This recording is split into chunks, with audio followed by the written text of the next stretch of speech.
I thought she was the woman I would love for the rest of my life, but Amanda is not the woman I married anymore. 10 years together, 7 years of marriage, and the last 2 years were nothing but lies. "Burt, you will never leave me," she would smirk. "You are too weak to live without me." She was wrong. Before I start my story, let me know where you are watching from. And hit that subscribe button if you have ever been underestimated in a relationship.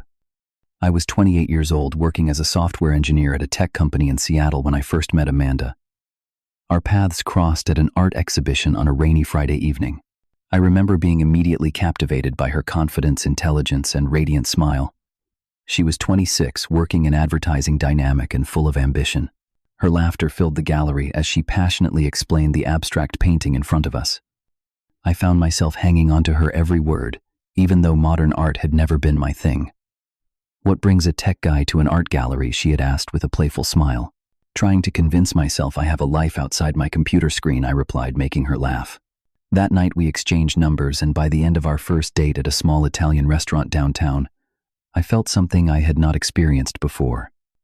Amanda was attentive, asked thoughtful questions, and seemed genuinely interested in my work and dreams. Looking back now, I realized she was studying me, learning my weaknesses from the very beginning. The first 6 months of our relationship were straight out of a romance novel. Amanda called and texted constantly, sent surprise lunch deliveries to my office, and planned thoughtful dates. My coworkers teased me about the perpetual smile on my face. My friend Damon would roll his eyes whenever I mentioned her name, which was pretty much every 5 minutes. "Man, you hit the jackpot," Damon said after meeting her at a barbecue. "Just be careful not to lose yourself completely." I laughed off his warning. How could loving someone this amazing possibly be a bad thing? I felt like the luckiest man in the world. 8 months into our relationship, we decided to move in together. It seemed like the natural next step since we were spending every night together anyway. Amanda found a beautiful apartment with a view of the city slightly above my budget, but she insisted it was perfect for us. I agreed because I wanted to make her happy. That was when the first cracks began to appear in our seemingly perfect relationship. Amanda started critiquing the way I dressed, suggesting my jeans were too baggy and my shirts too plain. "You represent us as a couple," she would say while replacing my clothes with new ones she had purchased. "I just want you to look your best." At first, I brushed off these comments, thinking she only wanted me to improve. I even appreciated how much she cared about my appearance. Soon, her criticism extended to the way I spoke, especially around her advertising colleagues. "Try not to talk about coding so much," she advised before a dinner with her friends. "Nobody understands what you are saying, and it makes you sound boring." Little by little, Amanda began controlling our finances. She suggested combining our bank accounts to simplify things and requested I report all my expenses to her.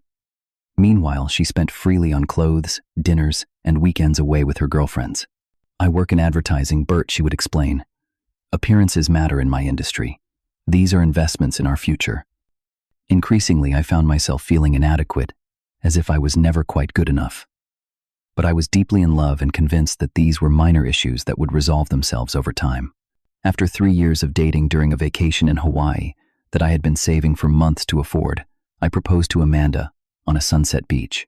Her eyes lit up as I opened the ring box, and she immediately started planning our wedding before I had even slipped the ring onto her finger. "Yes, yes, yes," she exclaimed. "I am going to plan the most amazing wedding anyone has ever seen," and plan she did. The next year was a whirlwind of wedding preparations with Amanda, making virtually all the decisions. When I tried to offer suggestions, she would pat my hand condescendingly. "Sweetie, just trust me on this. I know what works." Our wedding was grand, exactly as Amanda had envisioned, though it cost nearly twice our initial budget. Standing at the altar, listening to Amanda recite her vows with tears in her eyes, I felt a surge of hope. Her words were beautiful, promising to always love and respect me, to be my partner and equal in all things. "I will cherish and honor you every day of our lives," she said, her voice full of emotion. I believed every word. This was our fresh start, the beginning of a happy life together. As husband and wife, I could not have been more wrong. The changes in our relationship after marriage were subtle at first, then increasingly obvious. 3 months after our wedding, Amanda received a promotion at her advertising agency, making her the youngest account director in the company history. I was genuinely proud of her success, but it came with unexpected consequences. She began working later hours, often coming home well past 9 or 10 at night smelling of wine and wearing fresh lipstick. When I asked about her day, her answers became vague and dismissive. Just work stuff, nothing interesting, she would say while checking her phone, which was now always locked with a new password.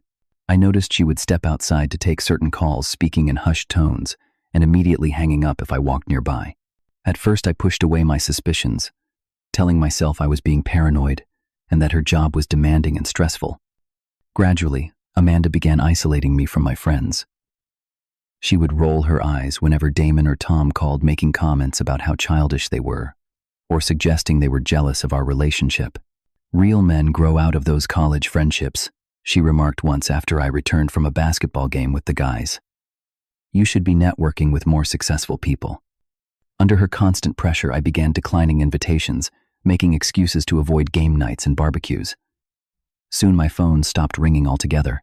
Meanwhile, our social calendar filled with events related to her work, where I was expected to play the role of the adoring husband, while Amanda charmed clients and impressed her bosses. As months passed, I found myself increasingly dependent on Amanda, emotionally and financially. She had taken control of our joint accounts, giving me an allowance for personal expenses. When I questioned this arrangement, she reminded me how bad I was with money and how much more she contributed to our household. "I am just better at managing finances, Burt," she would say, with a patronizing smile. "This way we can save for our future." The first concrete evidence of her betrayal came in the form of a strange text message that flashed on her phone while she was in the shower. It was from someone named Jake W. and read, "Missing you already." Dinner was incredible, but dessert was even better. When I asked about Jake, Amanda casually mentioned he was a new client, rolling her eyes at my obvious jealousy and making me feel childish for asking. But the seed of suspicion had been planted, and I could not ignore the growing signs. I overheard phone conversations where her voice changed, becoming softer and more intimate, definitely not the tone one would use with a professional colleague. There were unexplained hotel charges on our credit card statement during periods when she claimed to be on business trips, and once a receipt for 2 theater tickets on an evening she had told me she was working late. The internal struggle was agonizing. Part of me desperately wanted to trust my wife, to believe there must be reasonable explanations for everything. The other part recognized the painful truth that was becoming increasingly difficult to deny. After finding a third suspicious hotel charge within 2 months, I finally gathered the courage to confront Amanda. I chose a calm evening, when she was actually home, hoping for an honest conversation. "I think we need to talk about what is going on," I said, quietly showing her the hotel receipts. "These do not match up with the dates you told me you were working late." Her reaction was immediate and explosive. Instead of explaining, she went on the offensive, her face contorting with anger. "Are you spying on me now? Going through my things like some kind of stalker?" she shouted. "This is exactly why I cannot be honest with you about work events. You are completely paranoid." When I tried to stay calm and point out the discrepancies in her stories, she shifted tactics. "You are imagining things, Burt," she said, her voice suddenly gentle but condescending. "Remember last year when you thought my assistant was flirting with me, or when you convinced yourself my boss had a thing for me? You know you can be insecure sometimes." She reached out to stroke my cheek, her eyes softening. "You know you cannot live without me. Who else would put up with your insecurities and neediness?" I found myself apologizing by the end of the conversation, doubting my own perceptions and feeling guilty for suspecting her. This pattern repeated itself over the next several months, with me noticing suspicious behavior confronting Amanda and ending up feeling like I was the problem. The situation reached a breaking point during a dinner party at our home. Amanda had invited several colleagues, including her boss, a silver-haired man named Richard, and various team members. After several glasses of wine, she began recounting stories about me, portraying me as helpless and incompetent. "Burt once tried to fix our dishwasher," she told the table with a laugh. "We ended up with a flooded kitchen and had to replace the floors. Thank God he sticks to his computer codes now." The story was completely fabricated. We had never had a flooded kitchen, and I had successfully repaired several appliances in our home. But her colleagues laughed, and I sat there humiliated and confused. Later that night, while Amanda was seeing off the last guests, I used her laptop to check my email since my phone was dead. That was when I saw it. An email thread between Amanda and someone named Jake Wilson, not a client, but her direct supervisor at the agency. The messages were explicitly romantic, discussing their recent weekend together, while I thought she was at a conference in Portland. The most recent email included a line that made my stomach turn. "Amanda, you know I cannot get enough of you. Does your husband still suspect nothing?" Her reply was what broke me. "Burt is clueless. He believes whatever I tell him. Trust me. He will never leave me no matter what I do. He knows no one else would want him." When Amanda returned to the living room, she found me staring at her open laptop. Her expression shifted from surprise to cold calculation in seconds. "So now you are hacking into my email. This is a new low. Even for you," she said, snatching the laptop away. "Are you having an affair with Jake?" I asked, my voice barely above a whisper. After a long moment, she sighed dramatically. "Fine. Yes, Jake and I have a connection. But this is partly your fault, Burt. A woman needs to feel desired by a real man. When was the last time you were assertive about anything? You are so passive, so eager to please. It is not attractive." Her words cut deep because they played into insecurities she had carefully cultivated in me for years. "You will never leave me," she continued with chilling confidence. "You know nobody else would want you, and you know you cannot survive without me." The full truth crashed down on me 3 days later, when my old friend Tom, whom I had barely seen in months, insisted on meeting for lunch. He looked uncomfortable as he slid his phone across the table. "I cannot keep this from you anymore, buddy. This has been going on for a while." On his screen were several photos of Amanda and Jake at a restaurant downtown, holding hands and kissing intimately. The timestamp showed a date from over a year ago. "There are more," Tom said quietly. "Several people have seen them together. We did not know how to tell you." My world collapsed around me as Tom explained that Amanda and Jake's relationship was common knowledge in advertising circles. They had been together for over a year, their affair, an open secret that everyone seemed to know about except me. The pain was excruciating, but something else began to form beneath it. Anger not just at Amanda, but at myself for allowing this to happen. For becoming someone I barely recognized. For letting her convince me I was weak, dependent, and unworthy. That afternoon, I visited our bank and discovered something even more shocking. Amanda had opened a separate account in her name, only into which she had been transferring significant amounts from our joint savings. Nearly $40,000 saved for our future home now sat in an account I had no access to. The final breaking point came that evening. Amanda returned home after 10, carrying the distinct scent of unfamiliar cologne. When confronted, she did not even bother to deny it anymore. "What are you going to do about it, Burt?" She challenged, her voice cold. "Leave me. We both know you do not have the courage. You need me too much." Looking into her eyes, I no longer saw the woman I had fallen in love with. Instead, I saw someone who had systematically torn down my self-confidence, isolated me from support networks, and manipulated me into becoming a shadow of my former self. "You are right about one thing," I said quietly. "I do not recognize myself anymore. But that changes now." That night, while Amanda slept, I made a decision that would change everything. I would leave, but I would do it right. I would reclaim my life and my dignity in the process. The next morning, I contacted a divorce lawyer recommended by Tom. She listened to my story without judgment and helped me understand my options. Given Amanda's infidelity and financial deception, I had grounds for a favorable settlement, but I needed evidence. Over the next 4 weeks, I operated with a clarity of purpose I had not felt in years. I documented everything: the separate bank account, credit card statements, showing hotel charges and emails between Amanda and Jake that I had forwarded to myself before she could delete them. My lawyer helped me secure copies of our financial records and advised me on protecting my assets going forward. During this time, I rented a small apartment across town, paying the security deposit and first month's rent from my personal funds that Amanda could not access. I reached out to old friends, reconnecting with Damon and Tom, who were supportive beyond what I deserved after my long absence. I also focused on rebuilding myself physically and mentally. I joined a gym, started running again, and reconnected with a therapist I had seen briefly before meeting Amanda. Each session helped me understand the dynamics of our relationship and recognize the emotional manipulation I had experienced. "What you are describing sounds like gaslighting and emotional abuse," my therapist explained. "It is not your fault, and recovery is possible, but it takes time and support." I chose my departure date strategically. Amanda had mentioned a business conference in San Diego, which I now knew was actually a romantic getaway with Jake. The day after she left, I took a day off work and executed my plan. With help from Tom and Damon, I moved all my personal belongings to my new apartment in a single day. I left behind anything we had purchased together and took only what was unquestionably mine: clothes, books, personal mementos from before our relationship, and my computer equipment. On the dining table, I left an envelope containing divorce papers prepared by my lawyer, along with a short letter. "Amanda, I am stronger than you think.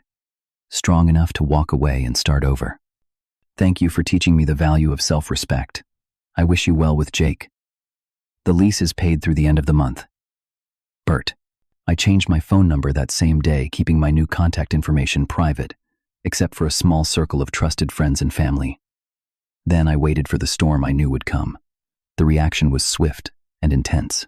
By evening, my email inbox was flooded with messages from Amanda, ranging from confusion to anger to desperate pleas. She had returned early from her trip with Jake, finding an apartment half empty and divorce papers where her husband should have been. "This is just a tantrum." One email read, "You will be back. You always come back."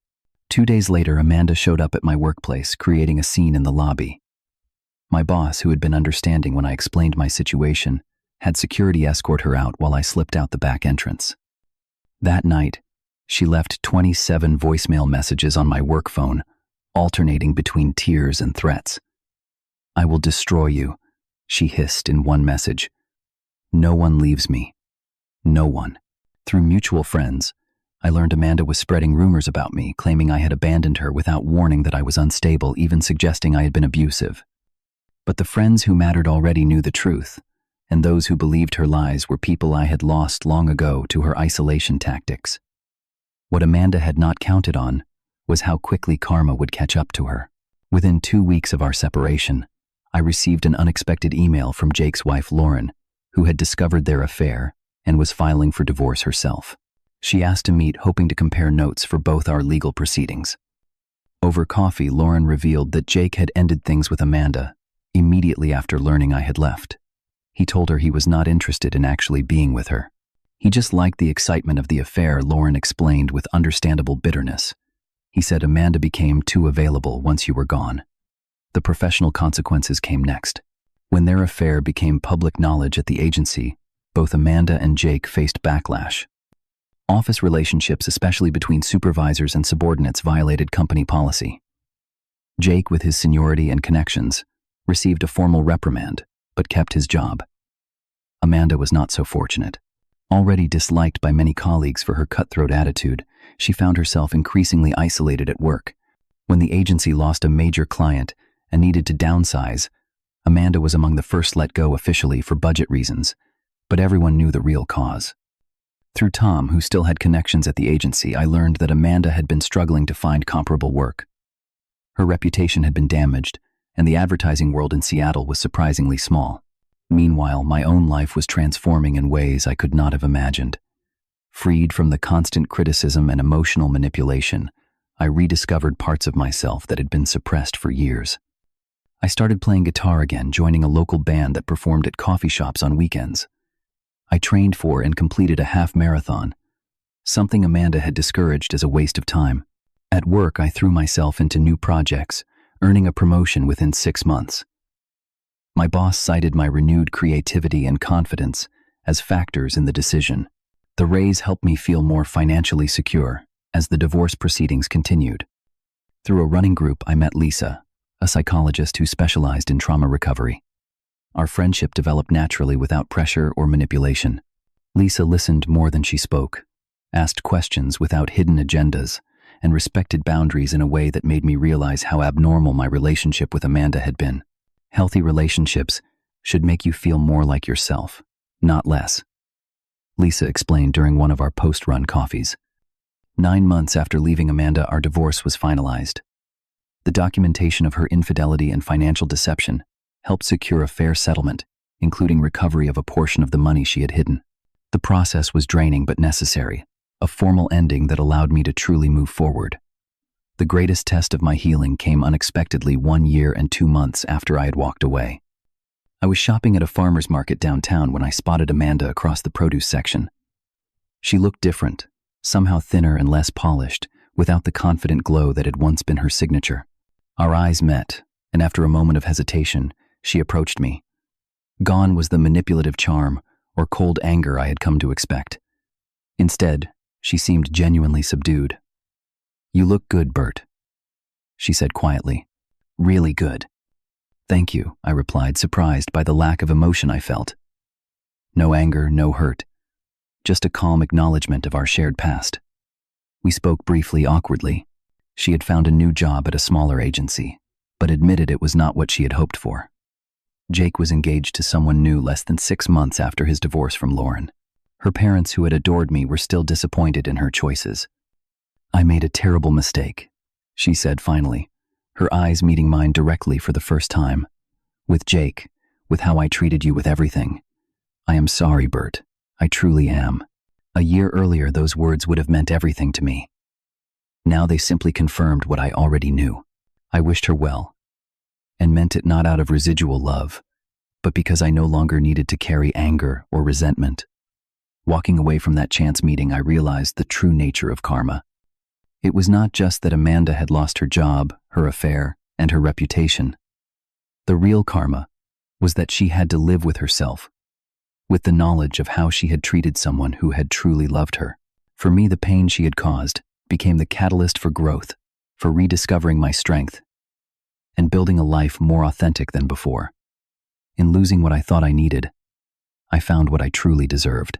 Looking back now, I can see how that difficult chapter transformed my life. The journey from brokenness to healing taught me lessons I might never have learned otherwise. I learned that real strength is not about dominating others or never showing vulnerability. Real strength is having the courage to walk away from something toxic, even when staying feels safer. It is about rebuilding yourself piece by piece, discovering that you are more resilient than you ever imagined. My relationship with Amanda taught me to recognize red flags I had previously ignored. The constant criticism disguised as help, the subtle isolation from friends and family, the financial control, the undermining of confidence. These were not signs of love, but tactics of control. Most importantly, I learned that self-respect is not negotiable. No relationship is worth sacrificing your identity, your dreams, or your sense of worth. True connection should enhance who you are, not diminish it. Today, my life bears little resemblance to those years with Amanda. I have established healthy boundaries in all my relationships. I have reconnected with old friends and made new ones who value authenticity over appearance. My career has flourished because I now bring my full, confident self to work every day. My relationship with Lisa evolved slowly from friendship to something deeper, built on mutual respect and genuine care. She never tries to change me or control me, and I offer her the same freedom to be herself. We support each other's growth rather than limiting it. As for Amanda, I heard she eventually moved to Chicago for a fresh start. I wish her healing and hope she finds whatever she was searching for through manipulation and control. Perhaps she too has learned and grown from our shared past. The karma that found Amanda was not punishment, but consequence, the natural result of treating relationships as competitions to be won rather than connections to be nurtured. And the karma I received was not reward but opportunity, the chance to rebuild my life with greater awareness and intention. If you are in a relationship that diminishes rather than enriches, you know that you deserve better. If someone tells you that you are too weak to leave, let that be the very reason you find the strength to walk away. Your worth is not determined by how others treat you, but by how you treat yourself. What did karma do to the wife who thought I would never leave her? It showed her she was wrong about me, wrong about herself, and wrong about what love truly means. Have you ever had to walk away from someone who underestimated your strength? Share your story in the comments below. If this resonated with you, please like this video and subscribe to hear more stories of resilience and growth. Remember, sometimes losing what you thought you wanted leads you directly to what you truly need. Thank you for listening. And may you always find the courage to choose yourself when necessary.